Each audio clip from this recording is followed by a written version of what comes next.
अगले आम चुनाव से पहले देश में यूनिफॉर्म सिविल कोड यानी कि समान नागरिक संहिता के मुद्दे का हल्ला रहेगा, यह अब तय हो चुका है। हालांकि यूनिफॉर्म सिविल कोड, जिसे संक्षेप में यूसीसी भी कहते हैं, और हम लगातार इस शब्द का अब इस्तेमाल करते रहेंगे तो आप अंदाजा लगा लीजिए, यूसीसी मतलब यूनिफॉर्म सिविल कोड। उसका मसौदा क्या होगा यह अभी किसी को नहीं पता है, लेकिन उसे लेकर पक्ष और विपक्ष में आवाजें तेज होने लगी। इसके लिए एक मुहावरा भी होता है हिंदी में, न सूत न कपास, जुलाहों में लट्ठम लट्ठा। लेकिन यूसीसी की बात क्योंकि इतने लंबे समय से चल रही है, तो एक बात ये और तर्क ये दिया जा रहा है कि सूत भी है और कपास भी है, और राजनीतिक लट्ठम लट्ठा तो हो ही रहा है। भोपाल में 27 जून को प्रधानमंत्री नरेंद्र मोदी द्वारा भारतीय जनता पार्टी के बूथ कार्यकर्ताओं को दिए गए यूनिफॉर्म सिविल कोड को लेकर के इस बयान से यह मुद्दा नए सिरे से गर्मा गया है। आजकल हम देख रहे हैं कि यूनिफॉर्म सिविल कोड के नाम पर ऐसे लोगों को भड़काने का काम हो रहा है। आप मुझे बताइए, एक घर में परिवार के एक सदस्य के लिए एक कानून हो, परिवार के दूसरे सदस्य के लिए दूसरा कानून हो, तो क्या वो घर चल पाएगा? क्या कभी भी चल पाएगा क्या? फिर ऐसी दोहरी व्यवस्था से देश कैसे चल पाएगा? दरअसल यूनिफॉर्म सिविल कोड का मुद्दा भारतीय जनता पार्टी के चुनावी एजेंडा में 3 प्रमुख वादों में शामिल है। राम मंदिर और जम्मू और कश्मीर को जोड़ने वाले वादे मोदी सरकार के दौर में अब तक पूरे हो चुके हैं। अब यूनिफॉर्म सिविल कोड का मुद्दा बाकी है। इस मसले पर उत्तराखंड की पुष्कर सिंह धामी सरकार ने पिछले साल 27 मई को यूसीसी का मसौदा तैयार करने के लिए सुप्रीम कोर्ट की पूर्व जज जस्टिस रंजना देसाई की अध्यक्षता में 5 सदस्यीय कमेटी बनाई थी। रिपोर्ट तैयार करने के लिए कमेटी ने 13 महीने में राज्य में 38 से ज्यादा जनसभाएं की। कमेटी को 2.5 लाख से ज्यादा सुझाव और टिप्पणियां मिली, जिनमें से करीब 2,30,000 हाथ से लिखे पत्र, registered post, email, online portal, इन सब पर जवाब थे। सूत्रों के मुताबिक 70% से ज्यादा पत्र यूनिफॉर्म सिविल कोड के पक्ष में थे, लेकिन सबसे अच्छे सुझाव जनता से सीधी मुलाकात में ही मिले, ऐसा बताया जा रहा है। इन सब सुझावों और प्रतिक्रियाओं के आधार पर कमेटी की रिपोर्ट पूरी हो चुकी है और उसे राज्य सरकार को सौंपा जाना अभी बाकी है। इस मसले पर आज उत्तराखंड के मुख्यमंत्री पुष्कर सिंह धामी की प्रधानमंत्री नरेंद्र मोदी के साथ करीब 2 घंटे बातचीत हुई और यह काफी अहम मानी जा रही है।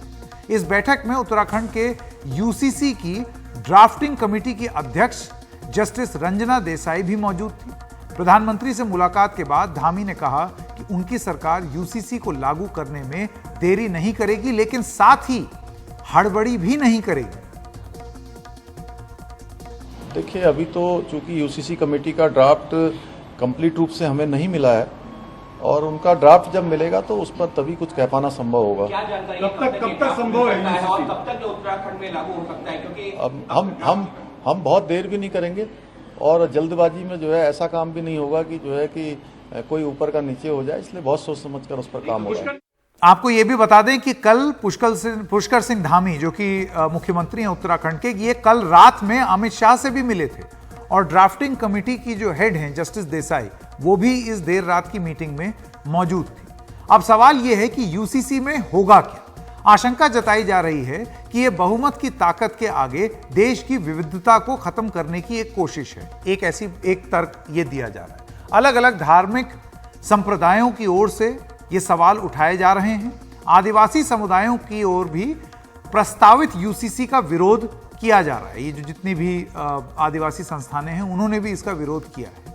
आज हम यूसीसी को लेकर आदिवासियों की चिंताओं पर ज्यादा बात करेंगे, क्योंकि बाकी सब चीजों पर तो बात होती ही रहती है। इस मुद्दे पर भारतीय जनता पार्टी के ही कई सहयोगी दल आशंका जता रहे हैं। खास तौर पर पूर्वोत्तर के सहयोगी दल, नागालैंड में बीजेपी की सहयोगी national democratic progressive party NDPP, Meghalaya में नेशनल पीपल्स पार्टी यानी कि एनपीपी, और मिजोरम में मिजो नेशनल फ्रंट को आशंका है कि यूसीसी लागू होने के बाद इन आदिवासी बहुल राज्यों में उनकी जो विशिष्ट दर्जा है और संस्कृति और सभ्यता है, उस पर विपरीत असर पड़ सकता है। ये दल संविधान के अनुच्छेद 371 का हवाला भी दे रहे हैं, जिसके तहत इन राज्यों को कई विशेषाधिकार मिले हैं। As a political party, we realize that the entire Northeast, for the matter of fact, has got a unique culture and unique ways of our society, and hence we would want that to remain, and we would not want that to be touched. So therefore, we'll have to see how the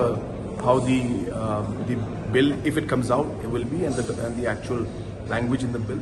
But as a concept in its own, as I said, it's something that does not go with the entire idea of India being as a diverse nation, and diversity being our strength and our identity, and hence a uniform civil code will go against that idea, is what the National People's Party.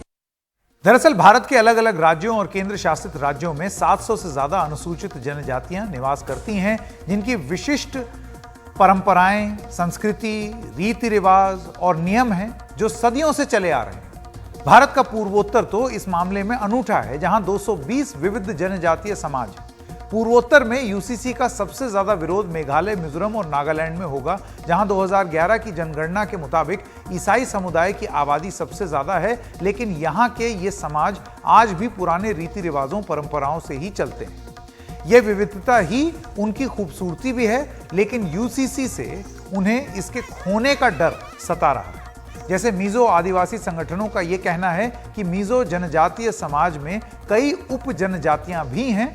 ऐसे में uniform civil code को मिजोरम में लागू करने के रास्ते में बुनियादी चुनौतियां हैं। जमीन के मालिकाना हक और उसके हस्तांतरण के मामले में अलग अलग आदिवासी समूहों के अलग अलग नियम हैं। जैसे पैतेई उप जनजाति में सबसे बड़े बेटे को माता पिता की संपत्ति मिलती है, जबकि लेसुई उप जनजाति में सबसे छोटे बेटे को संपत्ति मिलती है। मेघालय में 3 प्रमुख आदिवासी समूह हैं, गारो, खासी और जैंतिया।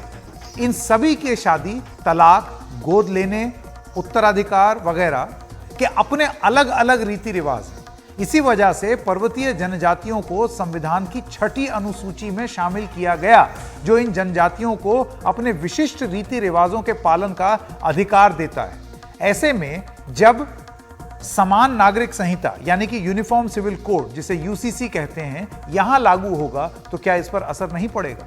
संविधान के अनुच्छेद 244 के तहत 6ठी अनुसूची में मेघालय, त्रिपुरा, मिजोरम और असम के इन इलाकों को विशिष्ट अधिकार दिए गए हैं। इसके तहत इन राज्यों में आदिवासी परंपराओं और पहचान को बचाए रखने के लिए स्वायत्त जिला परिषदों के गठन की इजाजत दी गई है। इससे इन इलाकों में जमीन, प्राकृतिक संसाधनों पर और इन जनजातीय समुदायों का अधिकार पूरी तरीके से बना हुआ है, क्योंकि वो उनके जीवन, पहचान और परंपरा को बचाए रखने के लिए बहुत जरूरी है। उधर संविधान का अनुच्छेद 371A पूर्वोत्तर के राज्य नागालैंड की विशिष्ट आदिवासी परंपरा, पहचान को बचाए और बनाए रखने से जुड़ा हुआ है। संविधान का अनुच्छेद 371G मिजोरम के लिए बना है, जिसमें कहा गया है कि संसद का कोई भी कानून जो मिजो रीति रिवाजों, मिजो नस्लीय गुटों की जमीन के मालिकाना हक और ट्रांसफर को प्रभावित करता है, वो मिजोरम में लागू नहीं होगा जब तक कि राज्य विधानसभा में वो पारित ना हो जाए। अब आप देख रहे हैं कितने अलग अलग कानून बने हैं इन जनजातियों को सुरक्षित रखने के लिए। ऐसे में यूसीसी आएगा तो फिर इन कानूनों का क्या होगा? मिजोरम की सरकार ने राज्य विधानसभा में पहले ही 14 फरवरी 2023 को यूनिफॉर्म सिविल कोड के विरोध में प्रस्ताव पास कर दिया है। यह प्रस्ताव सर्वसम्मति से पास किया गया है। मेघालय में अभी और सभी आदिवासी परिषदों के सभी 3 मुख्य कार्यकारी सदस्यों ने भी यूनिफॉर्म सिविल कोड के विरोध का फैसला किया है। मेघालय के खासी और जैंतिया जनजातीय समुदायों के कल्याण के लिए काम करने वाली संस्था HYC के महासचिव रॉय कपूर सिरनेम ने हमें यह बताया कि यूसीसी से उनकी चिंता क्या है। देखिए, इंडिया एक मल्टी कल्चरल कंट्री है, एक मल्टी रिलीजन कंट्री है, और इस यहाँ पर बहुत सारा ट्राइब्स है, और हम लोग भी एक ट्राइब से जो इस बड़ा कंट्री में रह रहे हैं। हमारा अपना कल्चर है, अपना कस्टम्स और ट्रेडिशन है। अगर यूसीसी यहाँ पर इम्प्लीमेंट करेंगे तो हमारा जो अपना कल्चर है, हमारा जो ट्रेडिशन है, इनहेरिटेंस का लॉ है, शायद मैरिज का लॉ होगा, डिवोर्स का लॉ, इन सब को अफेक्ट होगा। हम नहीं चाहते हैं कि अगर यूसीसी आए, हम लोग जो अपना जो ओन यूनिक ट्रेडिशन है उसको लूज करें। तो इसके लिए हम लोग इसके विरोध है। एंड हम लोग नहीं चाहते कि बीजेपी गवर्नमेंट या भारत के सरकार यूसीसी यहाँ पर इम्प्लीमेंट करे। हमने पिछले कई दिनों से देखा है कि लॉ कमीशन अभी जो है वो सजेशन मांग रहे हैं लोगों से, स्टेक होल्डर से।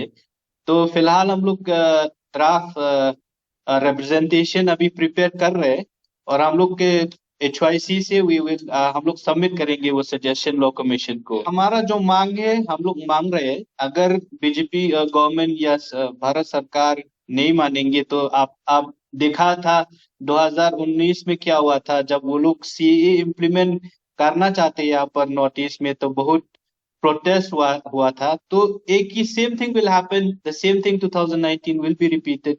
ये भी एक ही होगा अगर वो लोग जबरदस्ती से हम लोग को यूसीसी इम्प्लीमेंट करने के लिए फोर्स कर रहे हैं, तो हम लोग we will have no option, protest करेंगे। अब झारखंड के आदिवासी संगठनों को भी यह डर है कि यूसीसी से संविधान की 5वीं और 6ठी अनुसूची का महत्व खत्म हो जाएगा। संविधान की 5वीं अनुसूची झारखंड जैसे आदिवासी बहुल राज्यों में अनुसूचित क्षेत्रों और अनुसूचित जनजातियों के प्रशासन और नियंत्रण से जुड़ी हुई है। तो क्या यूनिफॉर्म सिविल कोड आदिवासी समुदायों की इन चिंताओं का कोई हल निकाल पाएगा? मोदी सरकार भी शायद इस जटिलता को समझ रही है।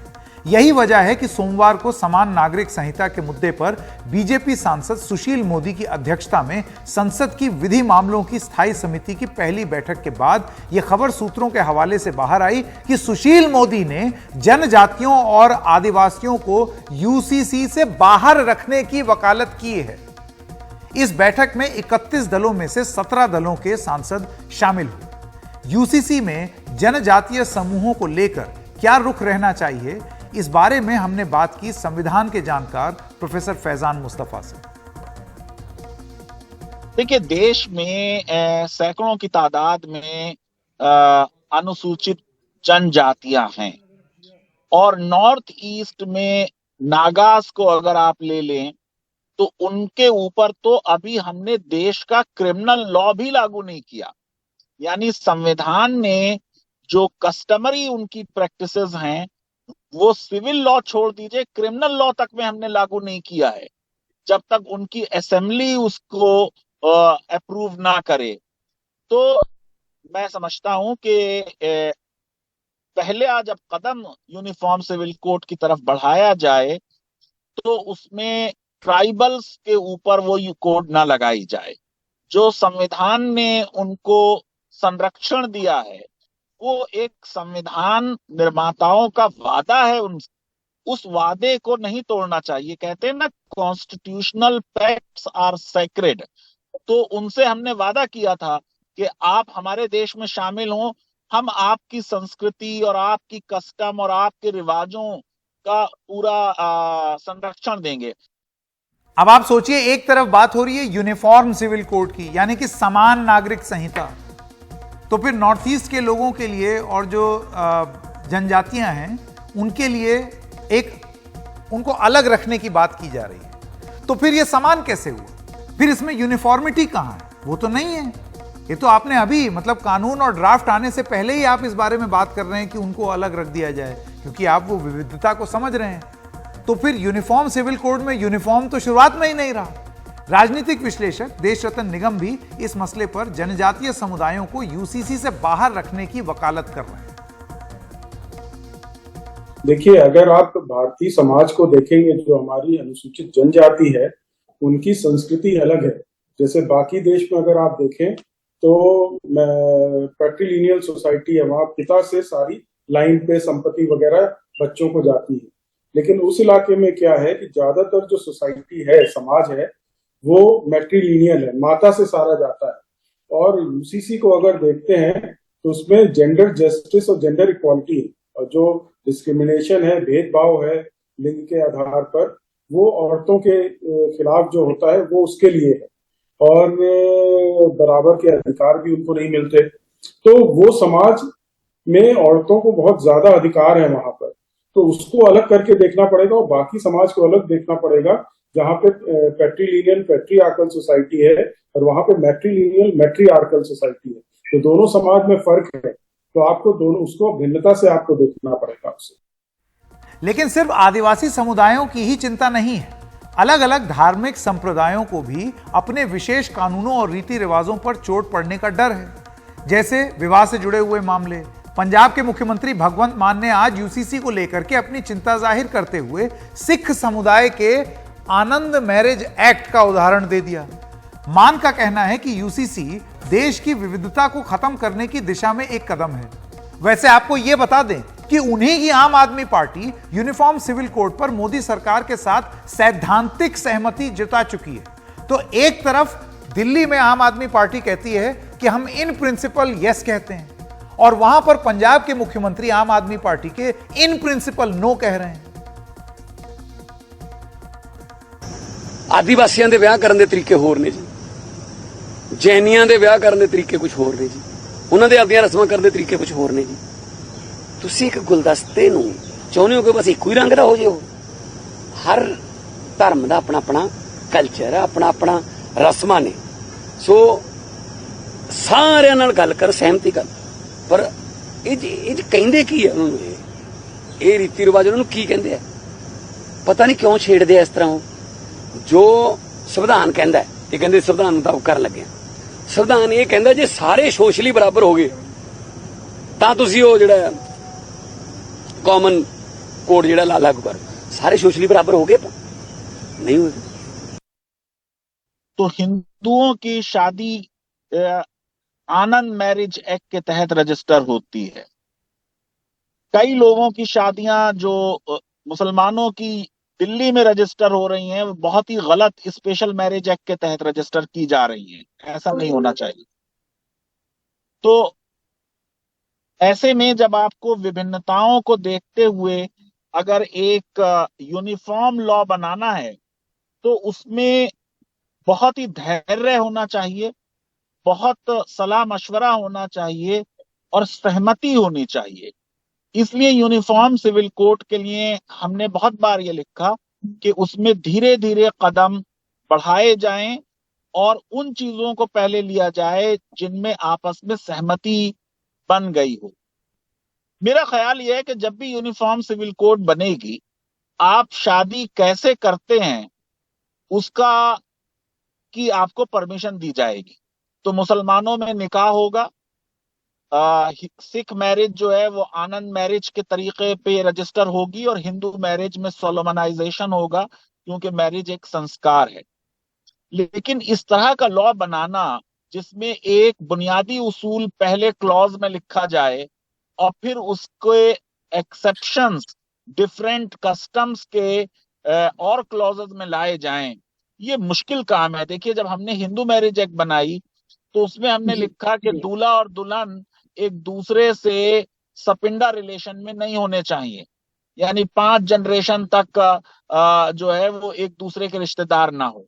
लेकिन साउथ के लिए हमने एक्सेप्शन किया, और वहां पर दूल्हा दुल्हन अक्सर ऐसे होते हैं कि दूल्हा सगा मामा होता है दुल्हन का। तो इस तरीके के बहुत से अपवाद आपको उस कोड में शामिल करने पड़ेंगे, और वो एक लीगल ड्राफ्टिंग का मार्वेल होगा। तो वो मार्वेल अचीव करना जल्दी में आसान नहीं है। इस बीच कई जानकारों का यह भी मानना है कि यूनिफॉर्म सिविल कोड सबके लिए समान होना चाहिए। मौलाना आजाद नेशनल उर्दू यूनिवर्सिटी के पूर्व चांसलर फिरोज बख्त अहमद भी उनमें शामिल हैं। वो देश के पहले शिक्षा मंत्री मौलाना अब्दुल कलाम आजाद के ग्रैंड नेफ्यू हैं, यानी कि उनके भाई के पोते हैं।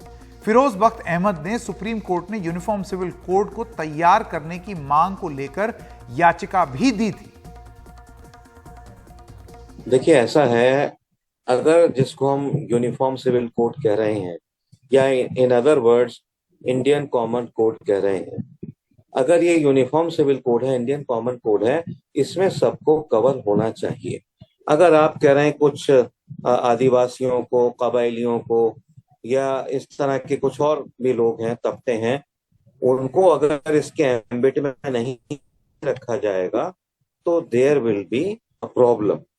ठीक है, अब देखिए जैसे मैं छोटा सा एग्जांपल देता हूं, जैसे पारसी बिरादरान है, पारसी ब्रदर्स आते हैं, उनमें क्या है, अगर कोई पारसी खातून बाहर शादी करती है, किसी मुसलमान से, हिंदू से, सिख से, किसी और से शादी करती है, तो उसके जो भी प्रॉपर्टी राइट्स हैं, अगर उसकी कोई प्रॉपर्टी उसके वालिद से उसको मिलती होगी, उसके फादर से, वो उसको नहीं दी जाएगी।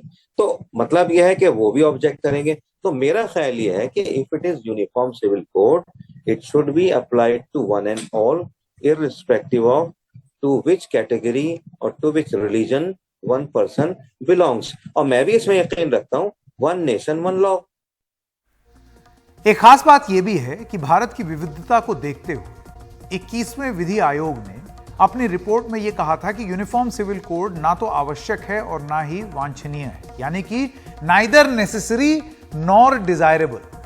इसके बावजूद 22वें विधि आयोग यूनिफॉर्म सिविल कोड पर आगे बढ़ रहा है और इसमें कानूनी कोई उलझन है भी नहीं, क्योंकि जो लॉ कमीशन है वो अपने सुझाव देता है। अब ये जरूरी नहीं है कि सरकार वो सुझाव माने या ना माने, ऐसे कई बार हुआ है कि अलग अलग कमीशन ने अपने अपने सुझाव दिए हैं, जरूरी नहीं है हर बार सरकार माने। इस सिलसिले में उत्तराखंड में यूसीसी का मसौदा बनाने वाली कमेटी के साथ विधि आयोग की बैठक हो चुकी है। विधि आयोग ने इसके बाद इसी साल 14 जून से 13 जुलाई के बीच यूनिफॉर्म सिविल कोड के मुद्दे पर सभी से सुझाव मांगे हैं। अब तक 19 लाख से ज्यादा सुझाव आ चुके हैं। तो अब देखना यह होगा कि अगर ट्राइबल्स को बाहर रखने की बात यूनिफॉर्म सिविल कोड के ड्राफ्ट आने से पहले ही शुरू हो गई है, सुशील मोदी कर रहे हैं और तमाम लोग कर रहे हैं, तो ऐसे में क्या और समुदाय के लोग खड़े होकर के ये नहीं बोलेंगे कि हम भी स्पेशल हैं, हमारे भी कस्टम स्पेशल हैं, हमको भी बाहर रखा जाए? ऐसे में फिर समान क्या रह जाएगा? ये एक बड़ा मुख्य प्रश्न होगा। संसद सत्र में इसके बारे में जाहिर सी बात है और चर्चा होगी, हम आगे देखेंगे।